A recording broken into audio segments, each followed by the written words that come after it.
Owl found the most colorful dresses they could find because the big bad wolf wanted to play dress up.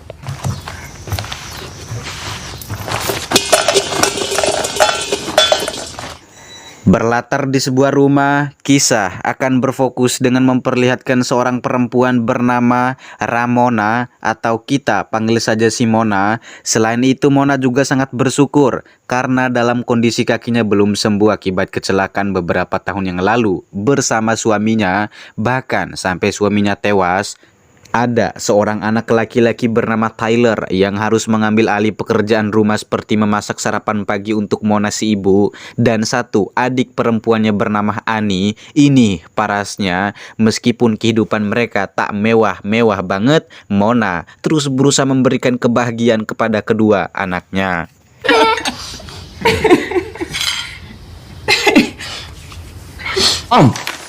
Yeah. There's a woman in the yard. Selesai makan, tepatnya saat si Mona menghayal suaminya, datanglah si Tyler yang alih-alih memberitahu jika di halaman rumah ada seorang perempuan misterius duduk dengan menutupi wajahnya menggunakan kain hitam. Entah perempuan ini siapa, di mana Mona yang dibuat penasaran pun memberanikan dirinya untuk keluar dan menghampirinya. Charlie, stop! Where'd you get that chair? Nothing. I'm fine. Berpikir jika ini semua hanyalah jebakan, Mona pun memutuskan berdiri dari jarak sekitar 30 meter. Perempuan itu langsung mengatakan bahwa dirinya baik-baik saja dan tak ada alasan ataupun tujuan sama sekali ia duduk di tempat tersebut. Setelah Mona sendiri menanyakan apa yang harus dia bantu, tepat ketika si Mona mengusir dan menggertak akan menelpon polisi, perempuan misterius ini alih-alih memperlihatkan tangannya dipenuhi darah hingga membuat Mona takut berlari masuk di rumahnya.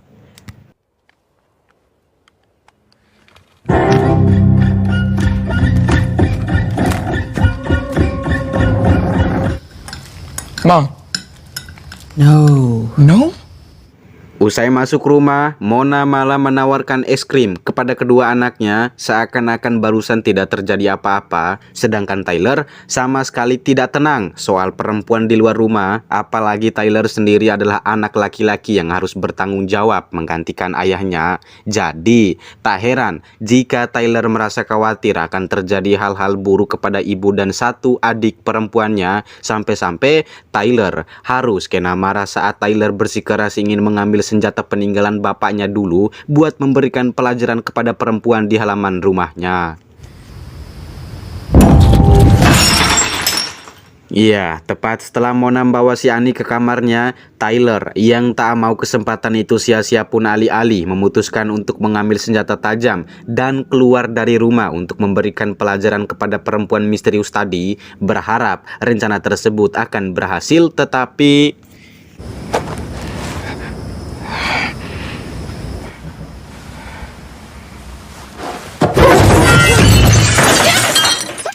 entah barusan hanyalah ilusi, Tyler yang hampir menusuk ibunya pun cepat sadar di mana si ibu lagi-lagi marah ketika tegurannya tidak Tyler ikuti. Bukannya minta maaf atas kesalahannya, Tyler malah menuduh si ibu jika Mona sendiri tahu betul siapa sosok perempuan misterius itu sehingga She's some crazy person pills, you know. You've done this hours ago. Dan benar saja dari kemarahan ibunya itulah membuat Tyler tak tahan sehingga ia pun bergegas masuk ke dalam gudang dengan bertujuan akan mengambil senjata peninggalan sang ayah. Karena kali ini Tyler benar-benar nekat akan menghabisi perempuan di halaman rumahnya. I can do that. I think. Tepat saat Tyler sudah keluar, ia pun langsung mengangkat senjatanya dan akan menembak dalam hitungan mundur mulai dari 10. Bukannya lari atau takut, perempuan tersebut malah membuka penutup wajahnya sambil berjalan menghampiri si Tyler, di mana si Tyler dibuat terdiam ketika si perempuan ini mengatakan jika si Mona ibunya telah membohonginya soal kematian bapaknya dulu. Lebih tepatnya, semua yang diceritakan oleh Mona itu sama sekali tidak benar.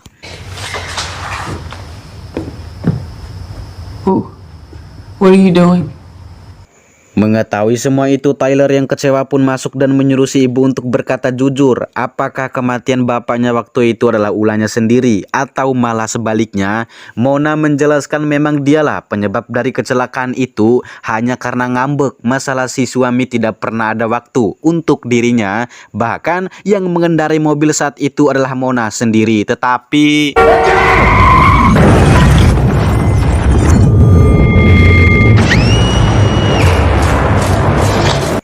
iya, suasana pun tiba-tiba berubah saat mereka berdua mendengar teriakan Ani dari dapur, yang ternyata ini semua adalah teror dari perempuan misterius tadi, di mana Mona sebagai ibu pun membawa kedua anaknya sembunyi di atas plafon karena kekuatan perempuan misterius tadi hanya berfungsi pada tempat yang memiliki cahaya terang.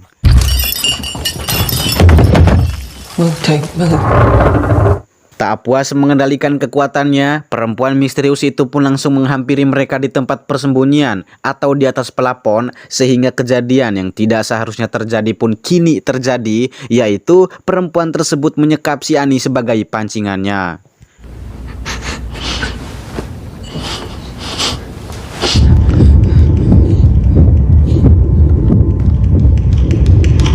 Berhasil menemukan Ani tepat saat Ani terbangun dari pingsannya, Mona pun menyuruh Tyler agar membawa adiknya buat keluar atau tunggu sebentar di luar karena dirinya akan menyelesaikan masalah ini sendirian.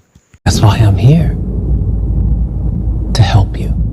Like you asked me to. Usai Tyler dan Ani sudah keluar, Mona pun mengambil senjata dan menggertak perempuan tadi untuk segera keluar sekarang juga dan berkata jujur apa alasan sekaligus tujuan ia meneror keluarganya. Perempuan itu pun keluar dan menjawab bahwa ini semua adalah permintaannya dulu waktu Mona sendiri mengatakan beri aku kekuatan tepat saat 2 hari setelah kematian suaminya. Bahkan perempuan ini juga sempat mengatakan jika adanya ia di sini tidak bermaksud untuk menyakiti ataupun menerornya sama sekali. Ia hanya ingin melindungi rumah ini. Namun siapa sangka perempuan tersebut tiba-tiba masuk ke dalam tubuh si Mona sendiri. Lalu film pun sudah berakhir. Ya seperti itulah kisahnya guys. Sekadar informasi, Mimin pengen minta maaf banget kepada kalian semua soal filmnya itu terlalu pendek.